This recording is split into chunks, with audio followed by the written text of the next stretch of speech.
네, 안녕하세요 여러분. AI캠입니다. 오늘은요 슬기로운 주식 특강으로 다섯 번째이긴 한데요, 많이는 아니지만 우리 구독자님께서 저에게 이제 질문하신 내용도 있어요. 미금리 인상을 두고 주식 투자를 해야 되는가, 아니면 포지션 관리는 어떻게 해야 되는 게 낫겠나, 뭐 이렇게 물어보시기도 하셨고요.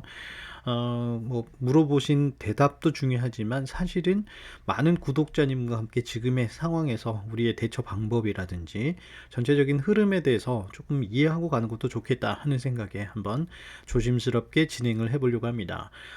미금리 인상 두고 주식 투자를 해야 될 것인가? 또한 우리의 포지션 관리 어떻게 해야 될 것인가? 관련해서 한번 진행을 해보려고 하는데요. 미국 금리 인상한다는데 실질적으로 진짜 주식 투자하는 거 굉장히 위험하지 않을까요? 어느 정도 포지션 관리 차원에서 추려야 되지 않을까요? 얼마든지 그렇게 말씀하실 수 있어요. 자, 그래서 전체적인 내용을 좀 한번 이해를 해보는 게 중요하겠다 생각을 했습니다. 자, 미국 금리 인상, 여기 보시면요, 미국 금리 인상이 진행이 됐어요. 자, 그런데 그게 끝나고 나서 이어지는 내용들이 무엇이었느냐? 이걸로 끝이 아닙니다. 이번 연도 안에 지속적으로 계속적으로 인상 예상하고 있습니다. 라고 미국 쪽에서 발표가 나왔어요. 그러니까 지금 금리 인상은 단계 중에 하나일 뿐이지 완성된 게 아니라 계속적으로 인상을 하겠다는 거예요. 자, 그러면 이 상황에서 이 금리 인상한다는 게 무슨 의미냐? 뭐가 그렇게 크냐? 0.25 정도 조금 올라가는데. 네, 그럴 수도 있습니다만 이게 이제 쭉쭉 올라가다 보면 미국 국채 관련해 가지고 뭐 1년에 3% 확정을 두고 간다고 볼게요. 그러면 예를 들어 드리는 겁니다. 1년에 채권에 투자했을 때 1년 뭐 이율이 3% 정도인데, 생각을 해볼게요. 10년이라고 생각해 볼게요. 10년 채권 10년 동안 30% 정도가 확보가 되는 거예요. 그러면 뭐 주식장에서 하루에도 30%벌 수 있는 거 아니냐라고 하시겠지만, 엄청나게 큰 돈을 굴리시는 분들, 조단위 자금을 굴리시는 분들 입장에서 그냥 가만히만 놔두면 3천억이 생기는 거예요. 10년 동안 힘들게 안 해도 그냥 내가 가지고 있는 자본금 가지고 그냥 10년물 국채에다 넣어 놓으면은 한 30% 본다는 거죠. 자, 3천억. 우리는 정말 힘들게 벌어도 쉽지 않은데, 그냥 나 머리 쓰기 싫어. 주식장에서 매번 수익만 내는 게 아니라 리스크도 있기 때문에 그것보다는 안전하게 그냥 3천억 10년 동안, 그렇게 나 그 돈이 많이 필요하지 않아, 이 정도만 됐어 라고 하면서 이자만 보셔도 안정적인 이자 확보가 가능한 시장으로 자금 이탈이 가능하다는 거예요. 뭐 작은 돈들도 뭐 분할해 가지고 뭐 채권 쪽으로 갈 수 있고, 굳이 주식장에서 리스크 싸움 안 해도 된다 이거죠. 자, 그러다 보니까 시장으로 자금 이탈이 이자 확보되는 쪽으로 갈 수 있는 가능성이 커진다는 거죠. 자, 그러면 미국이 금리 인상을 하잖아요. 한국도 금리 인상을 할 수밖에 없어져요. 한국에서도 금리 인상이 이루어질 수밖에 없는 이유가 이건데요. 뭐냐면 한국 시장도요, 굉장히 주요한 역할을 하는 게 뭐냐면 외국인 자본이에요. 우리는 정말 얄밉죠. 지금 외인들이 우리 장에서 다 빠져나가면서 수익만 실현하고 있고요. 그 다음에 현금 확보하면서 달러 확보해 가면서 다 빠져나가고 있어요. 그런데 울며 겨자 먹기 식이긴 하지만 실질적으로 한국 시장에서 운영을 굉장히 크게 해주는 게 뭐냐? 외국인 자본이에요. 외인 자본이라는 거죠. 자, 그런데 금리 인상, 미국 금리 인상을 해버리네요. 그러면 미국 쪽 채권 쪽이나 미국 쪽으로 뭐 자본시장으로 갈 가능성이 굉장히 커져요. 자, 우리 시장에서 외국인 자본이 이탈하게 되면 우리는 큰일 나는 거죠. 돈이 없어요. 굴릴 돈이 없어지는 거예요. 기존에 우리가 가지고 있는 돈만으로 돌리기가 너무 힘들어지는 거죠. 투자가 잘 이루어지지 않고요. 막 호재가 있는데도 기업 투자가 굉장히 소극적이면은, 네, 우리 타격도 굉장히 커요. 그러다 보니까 미국이 금리 인상을 하면요, 한국 시장에서도 미국한테 뺏기면 안 되잖아요. 그러다 보니까 미국 금리보다는 높게 인상을 해버린다는 거죠. 이자율이 우리가 더 좋은 거야. 이왕 우리가 뭐 전쟁 터진 것도 아니고 악재가 없는 상황에서 투자할 거면 주식시장이 아니라 자금시장에 투자할 거라고 하면 우리가 더 낫지 않느냐, 어필을 해야 된단 말이죠. 그렇지 않으면 이 한국 시장의 외국인 자본이 다 미국 쪽으로, 미국 자본시장으로 가버리면은 우리는 타격을 너무 크게 받는 거죠. 그러니까 우리는 미국보다는 높게 잡아놔야 돼요.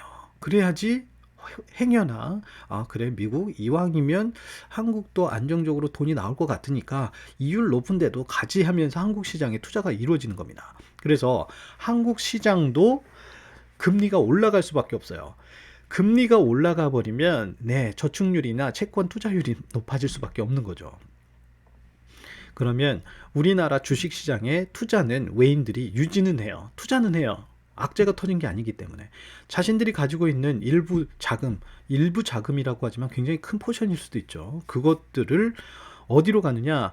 해외 자본시장이나 우리 자본시장, 채권 시장으로도 갈 수 있겠죠. 그렇게 하다 보면은 주식 투자되어지는 자금의 비중 축소가 가능하다는 거예요.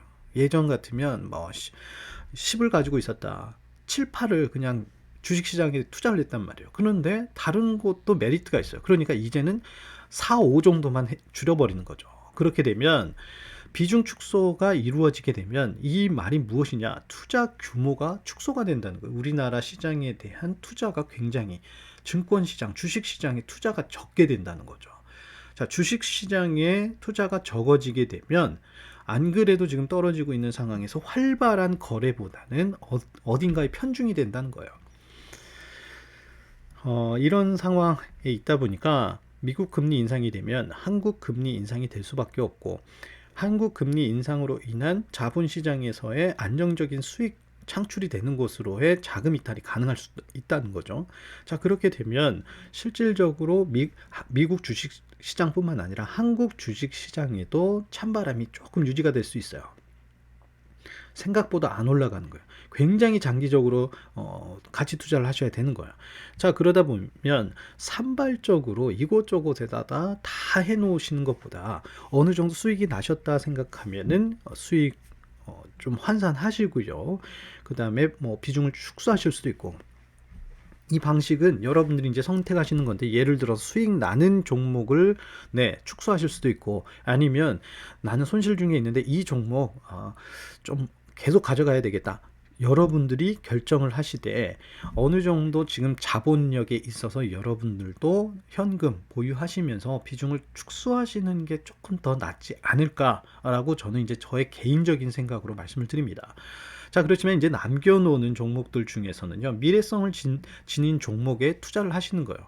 자, 어느 순간 이게 도깨비 방망이처럼 쭉쭉 올라가 주면서 큰 수익을 급격하게 주겠다라는 생각보다는 이러한 좀 차가워지는 주식시장도 지나게 되면 다시금 화랑기가 오거든요. 그때까지 저점에서 잡아놓는다. 주식 물량을 늘려놓는다. 그런데 아무 곳에 하는 것이 아니라 미래성을 가진 종목에 최소화해서 비중을 축소한 다음에 접근하는 게 낫지 않겠나라고 생각하시면서 가시는 쪽도 마음이 편하실 수 있어요. 그러나 이런 상황에서는 현금 보유율도 어느 정도 개인들도 생각은 하셔야 된다는 거죠. 대신에 이제 변동성 큰 종목들 있잖아요. 한번 쭉쭉 올랐다 쭉 빠져버리고, 이러한 무리수 투자는 조심하시는 게 좋은 게 뭐냐면, 막 사람들이 한 번에 몰려요. 돈이 되는 종목이 없으니까 야 간다 하면 막 쭉쭉 올라탄단 말이죠. 그런데 그 사람들이 한번 딱 빠지고 나면은 고점에서 물려버리면 예전보다 복구하는데 투자되는 돈들이 적기 때문에, 외인 투자율도 적고 개인들도 투자하는 게 한계가 있기 때문에 회복하는데 예전에 1년 걸렸다고 하면 2배, 3배, 2년, 3년 걸려버리는 어이없는 상황이 될 수도 있어요.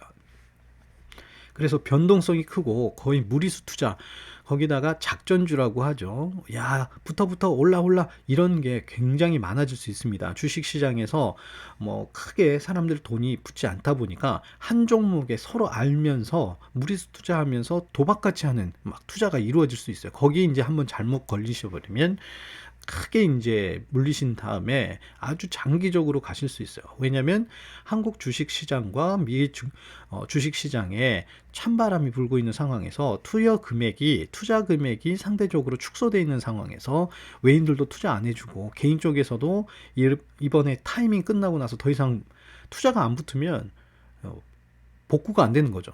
그래서 굉장히 오래 갈 수도 있기 때문에 제가 이제 조심스럽게 말씀드리는 것은, 지금 금리 인상과 함께 우리나라도 조금 생각을 해봐야 되는데, 투자에 있어서도 최소한의 것을 아예 하지 마시라는 건 아니고요. 여러분들이 안 하셔도 되고요. 비중은 축소하시되 좀 미래성을 가지고 종목 투자, 장기적인 포션 깔고 가시는 게 낫지 않을까라고 이제 저의 관점에서 포지션 관리까지 말씀을 드리면서 조심스럽게 말씀을 드렸습니다. 전체적인 흐름은요, 굉장히 잘 정리해 주시는 다른 유튜버님들도 많이 계십니다. 그래서 이에 관련해서 좀 보시면 좋을 것 같고요. 다양한 측면에서 접근하시는 것도 나쁘지 않을 것 같아요. 저도 최대한 좀 쉽게 말씀을 드린다고는 했는데 좀 이해가 안 되시는 부분이나 혹시라도 제가 잘못된 부분 말씀드렸다고 하면 댓글로 말씀해 주시면 저도 수정하면서 배우고요.